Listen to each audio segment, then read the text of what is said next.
Government develop చేస్తుందా లేకపోతే అధికారులు డెవలప్ రాజకీయాలు డెవలప్ చేస్తున్నా అన్నది ఈ ఇద్దరి మధ్యలో ఇది ఒక డెవలప్మెంట్ కాకుండా అయిపోతుంది. ఇప్పుడు మెయిన్ రోడ్ రామంతపూర్ చెరువు ఒకటి ఉంది, లోపల చిన్న చెరువు ఒకటి ఉంది. ఈ రెండు దాదాపు ఇంతకుముందు ఎమ్మెల్యేలు కానివ్వండి, ఎంపీలు కానివ్వండి, ఇప్పుడున్న కార్పొరేటర్ కానివ్వండి వాకింగ్ ట్రాక్ చేసామంటారు, ప్లస్ స్టేట్లు గిట్ట పెట్టి సుందరీకరణ చేస్తున్నారు. కానీ ఈ లోకల్ వాళ్ళు ఈ పట్టాలండి దీన్ని ఏం డెవలప్ చేయదని చెప్పి కోర్టులో కేసేసారు. మాది పబ్లిక్ తెలియదు ఇంతవరకు, మన పబ్లిక్కి అసలు దీని గురించి అవగాహన లేదు. నీళ్ళు అంతా అయిపోయి నీళ్ళు మొత్తం డ్రైనేజ్ వచ్చేసి ఇంట్లో గొర్రం డెక్క పెరిగిపోయింది. గొర్రం డెక్క ఇంట్లో పెరిగింది, లోపల చిన్న చెల్లు కూడా పెరిగింది. దీనివల్ల ఇంతకుముందు దోమ సమస్యలు లేకుండా రావంతపల్ల ఈ మధ్య అయితే అసలు ఒక మంచి కూర్చుంటే కనీసం 30-40 దోమలు అటాక్ చేస్తున్నాయి. దాదాపు డెంగ్యూ ఇంతకుముందు పిల్లలకు డెంగ్యూ వచ్చింది. మళ్ళీ అధికారులు ఇక్కడ మున్సిపల్ అధికారులు ఇప్పుడు దోమల మందు కొట్టడం కూడా లేరు, ఇప్పుడు కొట్టడం లేరు దోమల మందు. ఇంతకుముందు వారానికి 2 సార్లు దోమల మందు వేస్తుండే, అది కూడా లేదు, ఇప్పుడు పనిచేసారు. అసలు అధికారులు వస్తురా లేరా అని పట్టించుకుని 2 నిమిషాలు కంప్లైంట్ ఇచ్చినాం దోమల మందు కొట్టమని చెప్పి. ప్లస్ ఇప్పుడు ఏమంటారు అది శానిటైజ్ చేయమని కూడా చెప్పినాము, అది చేయడం లేదు. ఇంతకుముందు ప్రభుత్వం ఏమో చెప్పగా అధికారులు పట్టించుకోరు. ఇప్పుడున్న ప్రభుత్వంలో అధికారులు ఎవరు పట్టించుకోవడం లేదు. పొద్దున్న లేస్తే ఈ మీటింగ్ ఆ మీటింగ్ అని చెప్పి వెళ్ళిపోతారు. వాళ్ళ ప్రభుత్వం ఏ మీటింగ్ చేస్తే మాకు అర్థం కాదు. ప్రభుత్వం మాత్రం దోమలతో చాలా ఇబ్బంది పడుతారు. వాళ్ళకి డెంగ్యూలు వస్తున్నాయి, జ్వరాలు వస్తున్నాయి. ఈ యొక్క చెరువు అంతా అయిపోయినందుకు దీనివల్ల ఒకటి, ప్లస్ డంపింగ్ యార్డ్ పడ్డది లోపల ఒకటి కేసీఆర్ నగర్లో. దానివల్ల కూడా రాత్రిపూట స్మెల్ వస్తుంది. డంపింగ్ యార్డ్లో కూడా మొత్తం ఎట్లా అంటే ఈ లారీలు తీసుకుపోతారు కదా, చెత్త తీసుకెళ్ళాలి, దాని మీద కవర్ అయ్యారు. హైడ్రా కమిషనర్ వచ్చిపోయారు, చూసిపోయారు 2 సార్లు. మళ్ళీ ఏం తెలియదు, మళ్ళీ ఎన్ని పెండింగ్ అని తెలియదు. అట్లా అధికారులు వచ్చి చూసిపోతారు. ఈ చెరువు కానీ ఇప్పుడు నల్ల చెరువు ఉప్పల్ ఇంకా అది దాదాపు 50 అవుతుంది ఉప్పల్ నల్ల చెరువు, ఇంకా కంప్లీట్ కాలేదు. మళ్ళీ మా ఇప్పుడు ఇక్కడ ఉప్పల్ కాన్స్టిట్యూషన్ ఉన్న చెరువులన్నీ చాలా స్లోగా అవుతున్నాయి వర్క్లన్నీ. సిటీలో చేసేట్టు జిల్లాలు చేస్తారు, కానీ ఉప్పల్ కాన్స్టిట్యూషన్లో ఉన్న చెరువులు అయితే ఉన్నాయో అవి మెల్లగా అసలు చేయాలని వద్దనుకుంటే పని చేస్తారు అంతే. మళ్ళీ దీన్ని ఎందుకు దృష్టి పెడతలేరు. ఒక్క చెరువు కంప్లీట్ కాలేదు ఇంతవరకు. ఉప్పల్ కాన్స్టిట్యూషన్లో ఒక చెరువు కూడా కంప్లీట్ కాలేదు ఇంతవరకు.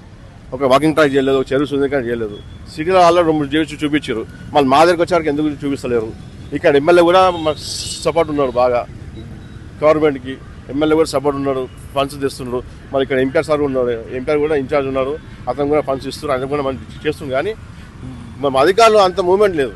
ఈ గుర్రం డెక్ మళ్ళీ ఇంతకుముందు ప్రభాకర్ సార్ ఉన్నప్పుడు 2 సార్లు ఈ గుర్రం డెక్ ఆయన ఉండి మొత్తం సాగు చేయించాడు. ఈ నల్ల చెరువు కానీ ఈ చెరువు కానీ గుర్రం డెక్ ఉంటే అప్పుడు ప్రభాకర్ సార్ ఇంగ్లీష్ ప్రభాకర్ అని బీజేపీ ఎమ్మెల్యే ఉండే, నేను కూడా ఎమ్మెల్యే ఉండే. అప్పుడు నేను పర్సనల్ డ్రైవర్ ఉండే సార్కి. మేము రాజధాని ఉండి గుర్రం డెక్ లోపల దిగి సాగు చేయించినాం ఎమ్మెల్యే. ఇప్పుడు ఎమ్మెల్యే వచ్చి చూసి వెళ్ళిపోయాడు, చెప్పేసి అధికారులు చెప్పిపోయాడు. అధికారులు ఎవరు రారు, ఏమున్నా మీద చూసుకుంటూ వెళ్ళిపోతారు అంతే. ప్రభుత్వం చెప్పినా కానీ ఇక్కడ అధికారులు రావడం లేదుగా, అధికారులు పట్టించుకోవడం లేదు. మేము 2 సార్లు కంప్లైంట్ ఇచ్చినాం దీంట్లో గుర్రం డెక్క చేయమని చెప్పి. వాళ్ళు మొన్న కూడా వచ్చి ఎమ్మెల్యే చూసిపోయాడు. మొన్న ఎమ్మెల్యే కూడా 3 సార్లు చూసిపోయాడు. అంతకుముందు ప్రభాకరణ కూడా మాజీ ఎమ్మెల్యే కూడా వచ్చి చూసిపోయాడు. బెదిసిపల్లి మాజీ ఎమ్మెల్యే పక్కగా ఉంటాడు, బీజేపీ మాజీ ఎమ్మెల్యే బెదిసిపల్లి గారు పక్కగా ఉంటారు. ఆయనకు తెలుసు దోమలు కలుస్తుంది తెలియదా. అట్లా అధికారులుగా వీళ్ళు చెప్తున్నా అధికారులు రావడం లేదు. మన దాంట్లో ఇప్పుడు విద్యాశాఖ మంత్రి లేడు, హోంమంత్రి లేడు. ఇప్పుడు హోంమంత్రి ఆయన చేతిలో ఉంది, అధికారంగా ఆయన చేతిలో ఉంది. జిహెచ్ఎంసీ మున్సిపల్ శాఖ మంత్రి ఆయన చేతిలో ఉన్నది. వాళ్ళు ఎవరు చెప్పుకోవాలి చెప్పండి.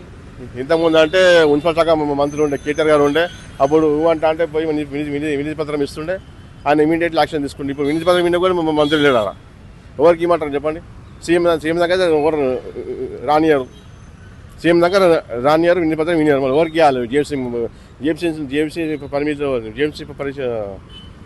లిమిట్స్ ఉన్న సమస్యలు ఎవరికి ఇవ్వాలి. ఇక విజయలక్ష్మి మేడం అయితే ఎప్పుడు ఉంటుందో తెలియదు ఆఫీస్లో. ఆ మేయర్ మధ్యలో మేయర్ ఉందా లేదో తెలియదు మాకు. ఇప్పుడు ఆ మేయర్ ఆఫీస్లో ఉన్నప్పుడు మాట ఒక నెలకు 5 రోజులు ఉంటాయి ఎక్కువ. మేము ఒక 4 సార్లు పోయినాం మేయర్ దగ్గరికి. పోతే అప్పుడు మేము గంధం నాగేశ్వర గారు ఉండే, ఇక వాళ్ళ మిస్సెస్ కార్పొరేటర్ ఉండే. అతనికి అప్పుడు వాళ్ళ అటాచ్మెంట్ ఎక్కువ ఉండే మేడం తోటి. అతను త్రూ వెళ్ళి 2 సార్లు వినతి పత్రం ఇచ్చాం. అప్పుడు యాక్షన్ తీసుకురు. ఇప్పుడు వాళ్ళు పార్టీ మారింది కాబట్టి ఇప్పుడు అంత అటాచ్మెంట్ లేకుండా అయిపోయింది. ఇంతకుముందు అంటే బీరాస్ పార్టీ ఉండే, అప్పుడు గంధం సార్కి ఉండే, అది అటాచ్మెంట్ ఉండే మనకి. వాళ్ళు ఎంబడి పోయి మనం వినతి పత్రం ఇస్తుంటే మనం పని చేపించుకుంటుండే. ఇప్పుడు కాంగ్రెస్ పార్టీ మారారు, ఇక అది వాళ్ళు అపాయింట్మెంట్ ఇస్తలేరు, సమస్య పట్టించుకోవట్లేదు. పబ్లిక్ మీరు సేవ చేయండి, పబ్లిక్ దోమలు రాకుండా చూడండి. ఇక డంపింగ్ యార్డ్ మొత్తం చెరువులు సుందరీకరణ చేయండి. ఇది మరి ఇప్పుడు కోర్టు కూడా చెప్పాలి. ఇన్ని రోజులు కోర్టు ఇప్పుడు కోర్టులో కేసు 5 ఏళ్ళు అవుతుంది. మళ్ళీ గవర్నమెంట్ ల్యాండా ప్రైవేట్ ల్యాండా అని కోర్టు పబ్లిక్ చెప్తే దాన్ని బట్టి అధికారులు సుందరించి మళ్ళీ దాన్ని వస్తారు, ముందుకు వస్తారు. వాళ్ళు చేయడానికి వస్తే వీళ్ళు ఆపుతారు, వీళ్ళు ఇది తీసుకొస్తారు, స్టే చేస్తారు. వాళ్ళ గవర్నమెంట్ కూడా ఏం చేయలేదు కదా, అధికారులు కూడా ఏం చేయలేరు. వాళ్ళు పని చేయడానికి వస్తే వీళ్ళు లోకల్ వచ్చి కోట్ల స్టే చేసి ఆపుతారు.